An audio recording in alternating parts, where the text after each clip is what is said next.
ఈ సినిమా ఎలా స్టార్ట్ అయిందో మీ అందరికీ తెలుసు. ధనరాజు గారు ముందుగా సాయి అచ్చు చిన్నారి గారిని తీసుకొచ్చి ఒక మంచి కథ చెప్పించారు. కానీ ఆ కథలో అద్భుతమైన కథ ఉంది కానీ పెద్ద హీరో లేరని నేను సంసిస్తే, అన్న నీకేం భయం లేదు, ఈ సినిమా నీకు ఏ విధమైన నష్టం కలిగించదు, నేను కూడా నీ ఉంటా, మనందరూ కలిసి చేద్దాం ఈ సినిమా అని చెప్పి ఎంతో ఉత్సాహంగా ముందుకు వచ్చి ధనరాజు ఈ సినిమాని ప్రారంభించాడు. అలాగే గత 4 నెలల నుంచి ఈ సినిమా షూటింగ్ పోస్ట్ ప్రొడక్షన్ చేసుకుని ఈ రోజున సెన్సార్ కార్యక్రమం కూడా పూర్తి చేసుకుంది. ఈ నెల 31వ తారీఖు విడుదల చేయడానికి పూర్తిగా సన్నాహాలు చేస్తున్నాం. ఒక మంచి సినిమా తీయడానికి ఒక ప్రొడ్యూసరే కాదు, ఒక టెక్నీషియన్ కూడా కష్టపడితేనే ఒక మంచి సినిమా వస్తుంది దానికి నిదర్శనమే ఈ సినిమా. ఈ సినిమా మీరు ట్రైలర్ చూశారు, దాంట్లో ఎంత టెక్నాలజీ ఉందో, ఎంత గొప్పగా సినిమా తీశారో మా డైరెక్టర్ తన ప్రతిభనంతని కూడా చూపించాడు.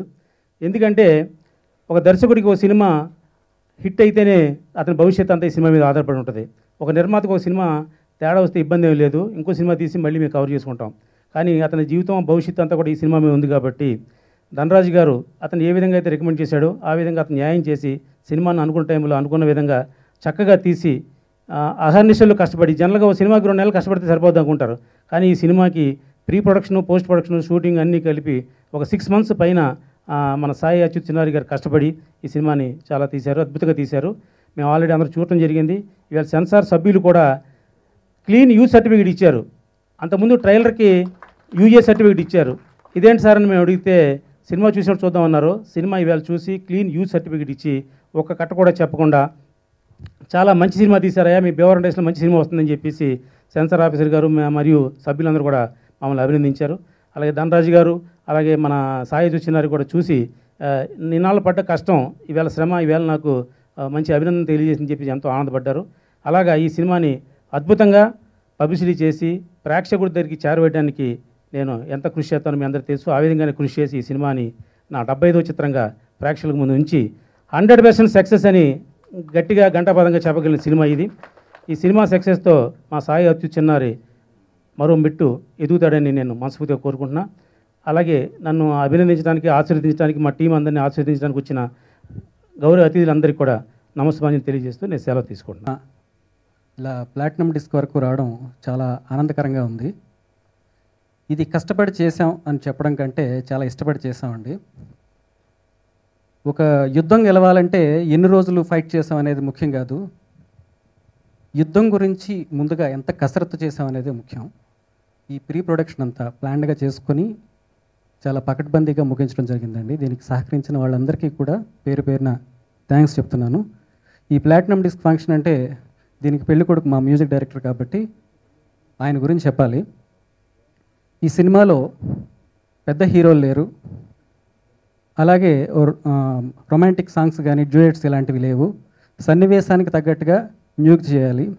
ఆయన ఫస్ట్ డే వచ్చినప్పుడు కొంచెం కథ చెప్పగానే కన్ఫ్యూజ్ అయ్యారు, ఇందులో సాంగ్స్ చేయడానికి ఏముందండి అని. కాకపోతే ఆర్ఆర్ ముందు చేయాలండి, ఆర్ఆర్ తర్వాతే షూట్ చేయడం జరుగుతుంది అని చెప్పడం జరిగింది. 60% ఆర్ఆర్ అనేది ముందుగానే సినిమా ప్రీ ప్రొడక్షన్లోనే చేసేయడం జరిగింది. పోస్ట్ ప్రొడక్షన్లో చేయాల్సిన ఆర్ఆర్ ప్రీ ప్రొడక్షన్లో చేయించి ఒక కొత్త ప్రక్రియకి నాంది పలకడం జరిగింది. ఇందులో ఆర్ఆర్గా కనకధారా స్తోత్రాన్ని ఆయన చేశారండి. కనకధారా స్తోత్రం చేయడానికి చాలా ఏకాగ్రత కావాలి. ఎంఎస్ సుబ్బలక్ష్మి గారు తప్ప ఇప్పటివరకు కనకధారా స్తోత్రాన్ని అటెంప్ట్ చేసిన వాళ్ళు లేరు. ఆ కనకధారా స్తోత్రాన్ని చేయడానికి తెల్లవారుజాము 4 గంటలకి ఆయన మ్యూజిక్ సిట్టింగ్స్కి వచ్చేవారు. ఒక వారం రోజుల తర్వాత ఆయన ఒక యోగిలా మారిపోయాడు. అద్భుతమైన ట్యూన్లు ఇవ్వడం జరిగింది. అందుకు ముందుగా బోలేకి థ్యాంక్స్ చెప్తున్నానండి. అయితే ఈ కనకధారా స్తోత్రాన్ని రకరకాల ట్యూన్స్గా ఇవ్వడం జరిగింది, రకరకాల ఎమోషన్స్ పండించడం జరిగింది. అయితే లక్ష్మీదేవి గురించి భక్తి పారవస్యంతో పాడాల్సిన పాటలు రకరకాల ఎక్స్ప్రెషన్స్తో ఎందుకు పాడించారండి అని చెప్పని కొంతమంది అడిగారండి. నాకు తోచింది నేను చెప్తాను. మిగతా దేవతల్ని మనం భక్తిగా పూజించాలండి, కాకపోతే లక్ష్మి అంటే ధనలక్ష్మి విషయానికి వచ్చేసరికి రకరకాల ఎక్స్ప్రెషన్స్తో మనం చేయొచ్చు అనడానికి కొన్ని ఉదాహరణలు చెప్తాను. ధనలక్ష్మిని ప్రార్థించేవాళ్ళు తక్కువ, దోచుకుంటారు కొంతమంది, హత్యలు చేసి ధనాన్ని లాక్కోవాలనుకుంటారు కొంతమంది, అవినీతిగా సంపాదించాలనుకుంటారు కొంతమంది. ప్రతి ఒక్కరి దగ్గరికి ధనం వెళ్తుందండి. ధనానికి కావాల్సింది భక్తి కాదు, గౌరవం మాత్రం. ఎవరైతే ధనానికి గౌరవం ఇస్తారో వాళ్ళ దగ్గరికి ధనం ఉంటుందనేది ధనలక్ష్మి రూపంలో ఇందులో చెప్పడం జరిగింది. ఈ సినిమాకి ఈ వేదికను నిలబడడానికి కారణమైనటువంటి ముందుగా ధనరాజ్ అన్నయ్య గారికి నా కళాభివందనాలు మనస్ఫూర్తిగా తెలియజేసుకుంటున్నాను. ఆ తర్వాత సాయి అచ్యుత్ చిన్నారి గారికి 5 గంటలు అంటే నా జీవితంలో ఫస్ట్ టైం అండి 4 గంటలకి నన్ను రమ్మని సిట్టింగ్లో కూర్చోబెడితే చాలా ఆనందం అనిపించింది నాకు. నిజంగా రెహమాన్ గారు మ్యూజిక్ చేసేటప్పుడు ఎందుకు రాత్రులు చేస్తారు అంత ప్రశాంతంగా, ఎందుకు అంత పెద్ద మీడియేటర్ అని చెప్పి నాకు అప్పుడు అర్థమైంది. అంతకుముందు మామూలుగా పొద్దున్న లేచేది, సాయంత్రం వరకు మళ్ళీ పని చేసుకొని వెళ్ళి అన్నదిని పడుకునేది. ఇది టైం టేబుల్. తర్వాత రామసత్యనారాయణ గారికి నా ధన్యవాదాలు తెలియజేసుకున్నాను. ఈ సినిమాలో పనిచేసిన ప్రతి టెక్నీషియన్ అంటే హీరో మనోజ్ నందన్, విజయ్ సాయి గారికి, తర్వాత రణధీర్, తర్వాత విజయ్, మా అనిల్కి, మరియు హీరోయిన్ వచ్చేసి శ్రీముఖి, వీళ్ళందరూ చాలా బాగా నటించారు. వారికి సంగీతం సమకూర్చడం చాలా ఆనందంగా ఉంది. ఆయన సినిమా అంటే ఒక లేబర్ లాగా అండి, నిజంగా ఒక కూలీ లాగా పనిచేస్తారు ఆయన. నాకు అనిపించింది ప్రతి శాఖలో నేను చూశాను. 24 శాఖల్లో అంటే నా దగ్గరికి వచ్చేటువంటి ఒక్కోసారి హార్డ్ డిస్క్ పట్టుకొని నా దగ్గరికి చాలాసార్లు వచ్చారు నా స్టూడియోకి. అప్పుడు అర్థమైంది ఆయన గురించి. అంటే హార్డ్ డిస్క్ అనేది వేరే మేనేజర్ వాళ్ళు తీసుకొస్తారు, బట్ ఆయన ఒక చిన్న బిట్టు ఇది ఉన్నా కానీ సార్ ఇక్కడ ఈ బిట్టు నాకు రాలేదు అని చెప్పి నాలో ఒక స్టాండర్డ్ పెంచినటువంటి డైరెక్టర్ గారికి నా ధన్యవాదాలు నిజంగా మనస్ఫూర్తిగా చెప్తున్నా అండి ఈ సందర్భంగా. తర్వాత దీంట్లో ఈ సినిమాలో నేను పాటలు పాడాల్సి వచ్చింది. నేను పాడాలని అనుకోలేదండి, ఎందుకంటే నేను ట్యూన్ చేసినప్పుడు నేను డైరెక్టర్ గారికి వినిపించాను ట్రాక్ పాడి. ఆ సందర్భంలో ట్రాక్ విని ధనరాజ్ గారు కూడా లేదు నాకు ఫోక్ సాంగ్ ఇదైతేనే బాగుంటుంది, నీ వాయిసే ఉండాలి అని చెప్పి. ప్లాటినం డిస్క్ ఫంక్షన్ ఎందుకు చేస్తున్నాము అంటే నాకు అది ఎన్నిసార్లు ఎన్ని సీడీలు అమ్మితే లేకపోతే ఎంతమంది వింటే చేస్తారో తెలియదండి. కానీ యూట్యూబ్లో మా చిన్న సినిమాకి 20,000 మంది ఈ పాటలు విన్నారండి. 20,000 మంది పాటలు విన్నారు. 4,900 చిల్లర డౌన్లోడ్ చేసుకున్నారు. ఒక 200 వరకు కాలర్ ట్యూన్స్ పెట్టుకున్నారు. ఇది చాలండి, మాకు హ్యాపీ అనిపించింది. అందుకని ఈ ప్లాటినం డిస్క్ ఫంక్షన్ పెట్టాల్సి వచ్చింది. థియేట్రికల్ ట్రైలర్ 1.5 lakh మెంబర్స్ చూశారండి. ఎందుకంటే ఆయన ఏ మాట అన్నాడంటే, నేను సినిమా అద్భుతంగా తీశాను, 200 రోజులు సినిమా తీశాను, లేకపోతే ఏదేదో చెప్పకుండా సినిమాని చాలా బాధ్యతగా తీశానని చెప్పాడండి. అది చాలు నాకు. నేను కష్టపడి సినిమాని రూపాయి ఆర్టిస్ట్గా సంపాదించుకొని జబర్దస్త్ స్టేజ్ ప్రోగ్రాంలు ఇవన్నీ చేసుకొని కాముగా బిల్డింగ్స్ కట్టుకోకుండా ఎందుకు ఈ సినిమా తీశాను అంటే 1 year కిందట సాయి చిన్నారి గారు డైరెక్టర్ గారు నాకు ఒక కథ చెప్పారండి. ఆ 1 year నుంచి ఆ కథ చేద్దామని తిరగని ఆఫీసులు లేవు, ప్రొడక్షన్ హౌస్లు లేవు, ఎంతోమందికి చెప్పాం. అందరూ బాగాలేదని ఉంటే నేను కూడా డ్రాప్ అయ్యేవాడిని. చాలా బాగుంది చేద్దాం అన్నారు. అది ఎప్పుడూ తెలియలే. అలా 1 year అయిపోయిందండి. ఈ 1 yearలో నేను ఒక 70 సినిమాలు చేశాను, హ్యాపీగా డబ్బులు సంపాదించుకున్నారు. కానీ ఈ 1 year ధనరాజ్తోనే ఈ సినిమా చేయాలని డైరెక్టర్ గారు వెయిట్ చేశారు. ఈ 1 year వెయిట్ చేసినందుకు నేను సంపాదించుకున్న డబ్బులతో సినిమా తీయలేనా అని ఈ సినిమా తీశానండి. కాబట్టి మా డైరెక్టర్ గారు ఏం చెప్పారో అది 100% చేశారు. రేపొద్దున ఏదైనా సినిమా తేడా వచ్చినా పూర్తి బాధ్యత ధనరాజ్ ఒక్కడే వహిస్తాడు. ఇది ఎవరిని బ్లేమ్ చేసే మ్యాటర్ కాదు, ఎందుకంటే నేను నమ్మిన కథని నమ్మినట్టుగా తీశాడు. కాబట్టి 100% దీనికి కర్త క్రియాకర్మ నేను రామ్ సత్యనారాయణ గారు. రామ్ సత్యనారాయణ గారు ఇంత బడ్జెట్లో సినిమా తీస్తారు, ఇంత బడ్జెట్లో ప్రొడ్యూస్ చేస్తారు, ఇంత బడ్జెట్లో రిలీజ్ చేస్తారు, ఇంతే పబ్లిసిటీ చేస్తారు అని బయట టాక్ ఉందండి. కానీ నేను ఈ సినిమా ప్రొడ్యూస్కి వన్ ఆఫ్ ద పార్ట్నర్ అయినప్పుడు నేర్చుకున్న విషయం ఏంటంటే, ఏదైతే సినిమాలో తెర మీద కనిపిస్తుందో దానికి మాత్రమే డబ్బులు పెట్టాలి, దాని బయట డబ్బులు పెట్టకూడదు అనే విషయాన్ని ఆయన దగ్గర నుంచి నేర్చుకున్నానండి. ఆయన నేర్పించారు ఎక్కడ ఏ సీన్కి అవసరం, దేనికి డబ్బులు అవసరం, సినిమాని ఎంత ప్రమోట్ చేయాలి. అంటే ఆయన నాకేం చెప్పారంటే, అన్న అక్కడ ఒక హోర్డింగ్ వేద్దాం అన్నాను. తమ్ముడు ఆ హోర్డింగ్ 10,000, హోర్డింగ్ జనాల దగ్గరికి రావు, జనాలే హోర్డింగ్ దగ్గరికి వెళ్ళాలి. మన టికెట్ 70 రూపాయలు పెట్టి కొంటాడు ప్రేక్షకులు, ఎంతమంది 70 రూపాయలు పెడితే 10,000 వస్తుందో ఆలోచించన్నాడు. నాకు నిజంగా తెలియలేదు. ఆర్టిస్ట్గా చేసేటప్పుడు రెమ్యునేషన్ తీసుకోవడం, డబ్బులు ఇవ్వకపోతే వాళ్ళకి ఫోన్ చేసి ఎందుకు ఇవ్వలేదు అనడం తప్ప రిటర్న్ డబ్బులు ఇచ్చేటప్పుడు అర్థమైంది బాధ అంటే ఏంటో. బస్సులు వేద్దాం, బస్సులు అయితే జనాలు ఎక్కడుంటారు అక్కడికి వెళ్తాయి అంటే ఇలాంటి టెక్నికల్స్ చాలా నేర్చుకున్నానండి. రామ సత్యనారాయణ గారు శిష్యరికల్లో ఉన్న ఎవరు లాస్ అయితే ఎవరు, ఫస్ట్ నేను లాస్ కానన్న విషయం నాకు తెలిసింది. థ్యాంక్ యూ రామ సత్యనారాయణ గారు. ఈ సినిమాలో భీమవరం టాకీస్ మీద ఈ సినిమాని నేను వన్ ఆఫ్ ద పార్ట్నర్ అయినందుకు నేను చాలా గర్వపడుతున్నాను. అలాగే నన్ను నమ్మి సింగిల్ సిట్టింగ్లో కథ చెప్పంగానే సార్ టోటల్ అమౌంట్ నేను పెట్టుకోలేను, ఒకసారి మీరు కథ వినండి అనగానే యుఎస్లో ఉండే ప్రొడ్యూసర్ అండి, తానాకి నాటాకి వెళ్ళినప్పుడు వాళ్ళు పరిచయం అయ్యారు. ప్రతాప్, భీమిరెడ్డి, ప్రసాద్ మల్లు. కథ వినంగానే వాళ్ళు ఈ సినిమా మేము చేస్తున్నామని ఇమీడియట్లీ వాళ్ళు ఏ రోజు లొకేషన్ కూడా రాలేదు, ఇప్పుడు ఫంక్షన్ కూడా రాలేదు, వాళ్ళు బ్యాంకులో అమౌంట్ వేశారు. నేను నమ్మిన కథని ఇంతమంది నమ్మేసరికి నాకు ధైర్యం అనిపించిందండి. డెఫినెట్గా హీరోగా చేయాలని మాత్రం ఈ సినిమా చేయలేదండి. ఎందుకంటే ఇందులో 4 హీరోలు ఉంటారు. మనోజ్ నందన్, అనిల్, విజయ్ సాయి, ధనరాజ్. ఈ 4 ఒక క్యారెక్టర్స్ మాత్రమే. ఇది విలన్ పాయింట్ ఆఫ్ వ్యూలో ఉండే సినిమా అండి. కథే హీరో అని చెప్పుకునే సినిమాలు చాలా ఉంటాయి, కానీ డెఫినెట్గా ఈ సినిమా మాత్రం ధనలక్ష్మి తలుపు తడితే కథే హీరో, ఇంకా ఎవరు హీరో కాదండి. 100% కథని నమ్మి నేను డబ్బులు ఖర్చు పెట్టాను, కథే రేపొద్దున థియేటర్కి జనాలు తీసుకొస్తుంది, ఆ నమ్మకంతో నేను ఈ సినిమా నిర్ణయించానండి. రెండోది, ఈరోజు సెన్సార్కి వెళ్ళిన తర్వాత భయపడ్డాం, ఏమంటారో, ఏం ఖర్చు ఇస్తారో ఏంటని. ఫస్ట్ టైం నాకు, ఆయన అయితే బాగా అనుభవం. సెన్సార్లో కూర్చోగానే డిస్కషన్ రూమ్లో క్లీన్ యూ ఇస్తున్నాం మీ సినిమాకి అన్నారు. నేను కరెక్ట్గానే విన్నానా, ఎందుకంటే మాది యూ సినిమానే, కొన్నిసార్లు కరెక్ట్గానే విన్నానా, డైలాగ్ కట్లు 3 ఇస్తున్నామమ్మా అనగానే నేను కొంచెం ఆతృత ఉంటుంది కాబట్టి సినిమా ఎలా ఉందని, గుడ్ అటెంప్ట్, చాలా మంచి సినిమా చేశారన్నారు. అమ్మయ్య, హ్యాపీ. ఫస్ట్ వాళ్ళ దగ్గర నుంచి కూడా మంచి కాంప్లిమెంట్స్ పొందాం. ఈ నెల 31వ తారీఖు ధనలక్ష్మి తలుపు తడితే అన్ని థియేటర్లు తలుపు తడుతుందండి. డెఫినెట్గా ఫస్ట్ మార్నింగ్ షో చూసిన వాళ్ళు ఒక 10 మందికి చెప్తారని కాన్ఫిడెంట్గా ఈ సినిమా నేను 4-5 సార్లు చూశానండి. ఎంత డేర్గా ఈ సినిమా విషయంలో ఉన్నానంటే, సినిమా ఈ నెల 31వ తారీఖు రిలీజ్ అయితే నేను 20 రోజుల కిందట ప్రివ్యూ వేసానండి మొత్తం ఫ్యామిలీకి.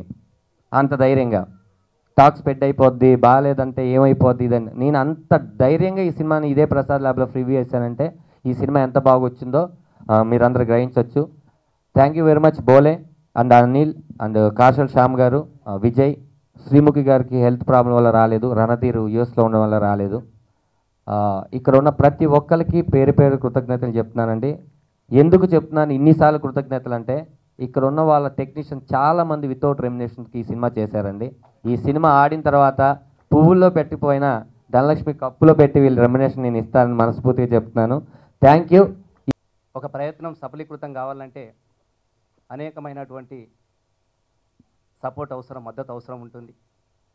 ఇంకా నేను చెయ్యలేనేమో, ఇంకా నేను లేచి నిలబడలేమో అన్న టైంలో నేనున్నాను అంటూ ఆసరతో చెయ్యి పట్టి ఇవాళ నిలబెట్టినటువంటి రామ్ సత్యనారాయణ గారికి హృదయపూర్వకమైనటువంటి నేను ధన్యవాదాలు తెలియజేస్తా ఉన్నా. అలాగే మా అన్నయ్య సహచరుడు గొట్టుముక్కల పద్మరావు అన్న గారికి, అలాగే గౌరవనీయులు అన్న నరేష్ అన్న గారికి, అన్న అని పిలుచుకుంటా. నేను డిగ్రీ చదువుకుంటా ఉన్నా, పోతూ అప్పుడు జంబలెక్కడి పంబ నడుస్తుంది, బాగా సూపర్ సింగ్లో ఉన్నాడు అన్న. అన్న కోసం కనబడితే చాలు జనాలంతా లైన్లు కట్టినటువంటి రోజుల్లో సిద్దిపేటకు మా ఇంటికి వచ్చి నిజంగా మా గిన్నెలో భోజనం చేసిపోయిండు. ఒక శ్రీకృష్ణుడు కుచేలు ఇంటికి వచ్చి ఎట్లా ఉంటుందో అంత ఆనందం కలిగింది నాకు ఆ రోజు. నేను ఉన్నటువంటి పరిస్థితి కూడా అట్లాంటిదే. నేను ఎప్పుడు గుర్తుపెట్టుకుంటా. అన్న కలవంగానే మర్చిపోయినావా అని నన్ను అడుగుతా. నేనే సినిమా హీరోలు మర్చిపోతారు కదా ఆటోగ్రాఫ్లు ఇచ్చి, అట్లా నన్ను అడిగితే నేను ఎప్పుడు మర్చిపోలేనని ఎప్పుడు ప్రేమతో మాట్లాడుతూ ఉంటాడు. అలాగే ప్రసన్న కుమార్ గారి సహాయాన్ని నేను మధ్యలో చెప్తా, వారు చేసిన సహాయం కానీ. అలాగే మిత్రుడు అచ్యుత్ గారు, ఆత్మీయ మిత్రులు, నాకు బాగా దగ్గర వాళ్ళు, కలిసి నాతో పాటను పంచుకున్నారు, ఆటను పంచుకున్నారు. అన్నయ్య బోలే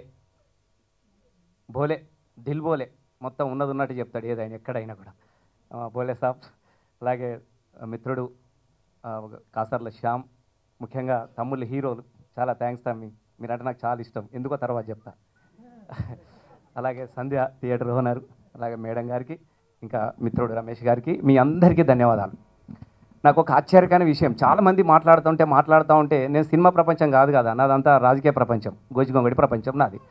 చాలామంది టైటిల్ ధనలక్ష్మి తలుపు తడితే, నేను చిన్నప్పుడు 10వ తరగతి ఉన్నప్పుడు క్వశ్చన్ ఇచ్చిండు మా సార్ గట్లనే, తలుపు తడితే ఏం చేస్తారో నువ్వే రాయి అన్నాడు, చూసి జవాబు రాయమన్నాడు. మనకు ఇది రాస్తే 10 మార్కులు అన్నట్టుగా ఇవాళ ప్రేక్షకుల ముందు ఒక క్వశ్చన్ పెట్టిండు. నిజంగా ధనరాజ్ ప్లేస్లో నేనుంటే, అచ్యుత్ గారు డైరెక్టర్ ఆ ప్లేస్లో నేనుంటే ధనలక్ష్మి తలుపు తట్టిందని డిసైడ్ చేస్తాను నేనే, మీకు ఆ అవకాశం ఇయ్య నేను. కానీ వాళ్ళు పెట్టడంలోనే వాళ్ళలో ఉన్నటువంటి ఒక నిస్వార్థత, మనము తట్టిందని చెప్పుకోలేదు, తడితే ఎట్లా ఉంటుందో మీరు ఆలోచించమని ఇవాళ ఒక జడ్జిమెంట్ను ప్రజల ముందు పెట్టాడు, ప్రేక్షకుల ముందు పెట్టుకున్నారు. అది వాళ్ళకున్నటువంటి కమిట్మెంట్, వాళ్ళకున్నటువంటి ధైర్యం. నాకు ధనరాజ్ చెప్తుంటే అది గుర్తొస్తూ ఉన్నది. అన్న 20 రోజుల ముందే సినిమా వేసేసిన అన్నాడు. వేస్తాడు, ఎవరు చూడకుండా వేస్తాడు, ఎందుకంటే తీయాలన్న తపనతో తీసినవాడు కాబట్టి వేస్తాడు.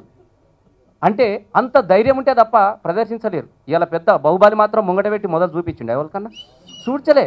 ఆయన కాన్ఫిడెన్స్ లేదు రాజమౌళికి, కానీ కాన్ఫిడెన్స్ ధనరాజ్కి ఉంది ఇక్కడ. ఇది ధైర్యం, ఇది ఎందుకంటే చూపించగలిగాడు. ఎవరైతే ప్రజల మీద విశ్వాసాన్ని చూపించగలుగుతారో ప్రజల విశ్వాసాన్ని కూడా పొందుతారు. డెఫినెట్గా నేను ఈ విషయాన్ని మీకు ఎందుకు నేను ముందు చెప్పాలనుకున్నాను అని అంటే, తప్పకుండా టైటిల్ చూసినప్పుడే నాకు అనిపించింది, ధనలక్ష్మి తలుపు తడితే తడుతుంది, ఐశ్వర్యలక్ష్మి తడుతుంది, భాగ్యలక్ష్మి తడుతుంది, గెలుపు లక్ష్మి కూడా తడుతుంది నీ సినిమా చూసిన తర్వాత. ఎందుకంటే నేను మొదటి రెండు పాటలు చూపించాడు అంతే. అరే నాకు మేము ఇందాక నరేష్ అనే మాట్లాడుకుంటున్నాం, అరే ఏందా సూపర్ డూపర్ ఉన్నది అనుకుంటున్నాం చూసి. 2 పాటలు అన్న, వాకిలు చూస్తే చెప్పొచ్చు ఇల్లు ఎట్లుంటుందో, వాకిలే సూపర్ డూపర్ హిట్ అయిపోయినాను, ఈ ఇల్లు చూడాల్సిన అవసరమే లేదు, దాని గురించి నీకు ప్రచారమే అవసరం లేదు, ఆల్రెడీ ప్రజలకు చెప్పాల్సింది చెప్పిను. నేను ఒక్కటి మాత్రం చాలా ఖచ్చితంగా చెప్పుకోగలుగుతా, వాస్తవంగా ధనరాజ్తో నేను సినిమా తీసినోని కాదు, ధనరాజ్ గారితో నేను నటించినోని కాదు, ధనరాజును సినిమాలో చూసిన వాడిని, ధనరాజును టీవీలో చూసిన వాడిని, ధనరాజును పేపర్లో చూసిన వాడిని. ఇవన్నింటికన్నా ఒకరోజు ధనరాజు తన కుటుంబంతో టీవీలో ఇంటర్వ్యూ చేస్తూ ఉన్నప్పుడు నేను మా ఫ్యామిలీ మా పిల్లలందరూ టీవీలో చూస్తూ ఉన్నాం. ధనరాజు చెప్తా ఉంటే నాకు టీవీలో ధనరాజు కనబడలే, ధనరాజులో ఒక రసమయ్య కనబడ్డాడు. నేను ఒక సినిమా చూసినప్పుడు ఏ విధంగా అయితే ఆరాటపడుతున్నానో, ఏ విధంగా చెప్పాలనుకుంటున్నానో అవన్నీ ధనరాజు చెప్తా ఉంటే నా జీవితం కూడా నా కళ్ళల్లో మెదిలింది. ఎందుకనంటే ఇవాళ రసమయ్య బాలకృష్ణ అంటే ఒక ఎమ్మెల్యే కావచ్చు, ఒక క్యాబినెట్ హోదా కలిగినటువంటి సాంస్కృతిక సారథి చైర్మన్ కావచ్చు, కానీ దీనికన్నా ముందు నేను ఒక కళాకారుని, గోషి పెట్టుకొని గొంగడి పెట్టుకొని ఒక ఆకాంక్ష కోసం ధూమ్ధాం చేసిన నేను పాటలు పాడినటువంటి కళాకారుని. నేను ఆ పాటలు పాడుతున్నటువంటి క్రమంలోనే నాకు కూడా ఎట్లనొక సినిమా తీయాలి, ఒక ఆశయం కోసం సినిమా తీయాలని ఆరాటపడ్డది. నన్ను చాలామంది అన్నారు మా మిత్రులు ఇట్లా, హే నీ ఏమో సినిమా గురించి నీకేమెరకనే, నువ్వు సినిమా టాక్సీ ఏమున్నది తెలియదు, నువ్వు సినిమా తీస్తావా అన్నారు. అరే ఏమో సినిమా తీయాలంటే సినిమా టాక్సీ తెలవాల్సి ఉన్నది కానీ నేనే కథ ఎవరు రాస్తాను, కథ ఎవరు రాయాలి, నేనే రాసుకున్నా కథ ఎవరు రాసుకోవాలి. ఒక ఆకాంక్ష కోసం తీసే ముందు, ఒక ఆరాటం కోసం తీసే సినిమాను, ఒక సుదీర్ఘమైనటువంటి ఒక ఆకాంక్ష, కోట్లాది మంది ప్రజలు తన విముక్తి కోసమే ఆరాటపడుతున్నటువంటి సందర్భంలో కథ ఎవరు రాస్తారు? ఆ ఆశయం మీద కైగట్టిన వాడిని, ఆ ఆశయం మీద పాటలు పాడినవాడిని నేనే కథ రాయాలనుకొని నేనే నిర్ణయించుకున్నా. ఎందుకనంటే పురిటి నొప్పుల బాధ కన్న తల్లికి తెలుస్తుంది కానీ కాన్పు చేసే మంత్రసానికి తెలియదు, అట్లా అనుకున్నాను. కాబట్టి మనస్ఫూర్తిగా అచ్యుత్ ఈ సినిమాతో మంచి బ్రేక్, మంచి ముందుకెళ్తాడని నా నమ్మకం. ఎందుకంటే ఎక్కడో పాయింట్ తగలాలి, ఆ పాయింట్ మంచి టీంతో తగిలింది, ప్రొడ్యూసర్లు కానీ టెక్నీషియన్స్ కానీ. కాబట్టి మిత్రుడు అచ్యుత్ ఖచ్చితంగా ఈ సినిమాతో ఒక మంచి కొత్త లైన్లోకి వెళ్తాడు, అంటే మీనింగ్ కొత్త పొజిషన్లోకి వెళ్తాడు నా నమ్మకం. ఆయన కోసం ఫస్ట్ పాయింట్ ఆయన కోసం వచ్చింది. రెండోది మా మిత్రులు రామ్ సత్యనారాయణ గారు 75 సినిమాలు యాక్ట్ చేయడమే కష్టం, 75 సినిమాలు తీయడం. రెండోది తీస్తూనే ఉన్నాడు ఆయన, ఒక ప్రయత్నం, కొత్త ప్రయత్నం. ఆడుతుంది ఆడదని తర్వాత విషయం, కొన్ని ఆడతాయి కొన్ని ఆడవు, కానీ ఆయన ప్రయత్నంలో కొత్తదనం ఉంటుంది. ఒక ఇందాక ధనరాజ్ చెప్పినప్పుడు ఒక దీక్ష, ఒక పట్టుదల ఉంటుంది, ఒక పద్ధతి ఉంటుంది. ఆ పద్ధతి ప్రకారం వెళ్ళి ఈరోజు సక్సెస్ఫుల్ ప్రొడ్యూసర్గా ఈ రోజున ఇంతమంది మాట్లాడుతున్నారంటే ఆయనకు కూడా అభినందనలు. అదేవిధంగా ఈరోజు ఈ సాయంకాలం హీరో బోలే గారు చాలా చక్కగా, నాకు ఈ పాయింట్ చాలా నచ్చిన పాయింట్. ఎందుకంటే ఒక సినిమాకి రీ రికార్డింగ్, ఇంతకుముందు ఎప్పుడో పాత సినిమాలకి ముందు లిరిక్స్ రాసి తర్వాత మ్యూజిక్ చేసేవాడు. ఒక సినిమాకి రీ రికార్డింగ్ చేసిన తర్వాత షూట్ చేయాలనేది అది కొత్త ప్రక్రియ. రెండోది ఆ స్తోత్రం మీద వర్క్ చేయడం అనేది నిజంగా చాలా కెపాసిటీ ఉంటే కానీ ఆయన్ని తీసుకుని ఉంటారన్న నమ్మకం. అంతే అందంగా ఉంది. ఆ సాంగ్ కూడా విన్నాను, ఎంత క్యాచ్గా ఉందంటే అన్ని సాంగ్స్ అలాగే ఉంటాయని నా నమ్మకం. అదేవిధంగా ఈ రీ రికార్డింగ్ కోసం నేను సినిమా ఒకసారి చూస్తాను ఖచ్చితంగా. ఆల్ ద బెస్ట్ బోలే గారు. ప్రతి ఒక్కరు Dhanraj particularly I want to say నిజంగా చాలా చక్కగా మాట్లాడారు. మిగతా సినిమా మాట్లాడుతుంది. ధనరాజ్ నిజంగా నేను అదే మెచ్చుకుంటున్నాను. ఎందుకంటే ఇండస్ట్రీలో మనం వచ్చి తల్లికి మనం ఏమిస్తున్నాం వెనక్కి ఏదో రకం. ధనరాజ్కి ఆ పట్టుదల ఉంది. కేవలం ఈ రోజున యాక్టర్ చేసుకుంటూ చాలామంది నథింగ్ రాంగ్, సంపాదించుకోవడం తప్పేం లేదు. దాన్ని ఎలా ఖర్చు పెడతాం కూడా మన ఇష్టమే. కానీ మళ్ళీ ఇందాక ప్రసన్న కుమార్ గారు చెప్పినట్టు ఇండస్ట్రీలో రూపాయి నేను పెట్టడానికి ముందుకు వచ్చానంటే అభినందిస్తున్నా.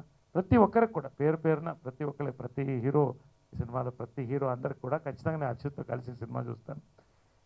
ఖచ్చితంగా ఈ సంవత్సరం ఒక మంచి సినిమా మనం చూడబోతున్నాం. ఒక ఎంటర్టైన్మెంట్ కొత్త పాయింట్తో కొత్త ప్రక్రియతో తీసిన cinema. Wishing everybody all the best. ఇవాళ నేను వెళ్ళడానికి అడిగిన పెద్ద కారణం ధనరాజ్. నాకు చాలా మంచి ఫ్రెండ్, చాలా మంచి ఆర్టిస్ట్ కూడా. మేమిద్దరం కలిసి గుండ్లో గోదావరి సినిమా చేసాం. అండ్ ఫంటాస్టిక్ టైమింగ్ ఉన్న వ్యక్తి. ఇప్పుడు ధనరాజ్ సరదా కనివ్వండి అనమాట, నువ్వు కామెడీ కన్నా విలన్గా చేస్తే చాలా బాగుంటుంది ధనరాజ్, ఆ సైకో విలనిజం అదిరిపోతుంది నీలో అని చెప్పి. అది రియల్ లైఫ్ క్యారెక్టర్ నుంచి చెంటే చెప్పిన విషయం. ఇవాళ తను ఇలా స్క్రీన్ మీద చూడడం, అలాంటి క్యారెక్టర్స్లో చూడడం చాలా ఆనందంగా ఉంది. చాలా బాగా చేశారు కూడా, మ్యూజిక్ చాలా బాగుంది. అండ్ మనం నమ్మిన కథని తెరపై ఎక్కించడం ఎంత కష్టమో నాకు తెలుసండి, ఎంతకాలం ఇది చేసుకుంటూ వచ్చాను. అలాంటిది ధనరాజ్ తనకి తనే ప్రొడ్యూస్ చేసుకుని, అందులో నాకు అన్నిటికన్నా నచ్చిన విషయం తన కొడుకు ఫోటో ప్రెజెన్స్ ఉంటుంది పైన, చాలా క్యూట్గా ఉంటుంది. సో తనకి సినిమా తను కోరుకున్న విజయాన్ని, పేరుని అందిస్తుందని ఆశిస్తున్నాను. అలాగే ప్రొడ్యూసర్ రామ్ సత్యనారాయణ గారికి ఆల్ ద బెస్ట్ అండి. అండ్ ఎస్పెషలీ ఈ సినిమాలో కాస్ట్ మనోజ్, అనిల్ అందరికీ ఆల్ ద వెరీ బెస్ట్ అండి. అండ్ ఇందాక డైరెక్టర్ గారు చెప్తుంటే వినడానికే చాలా హ్యాపీగా ఉండిందండి. ఆయన కష్టాలు పడి ఆయన నమ్మిన కథని వాళ్ళు తీయగలిగారు. So wishing the entire team all the very best. Thank you.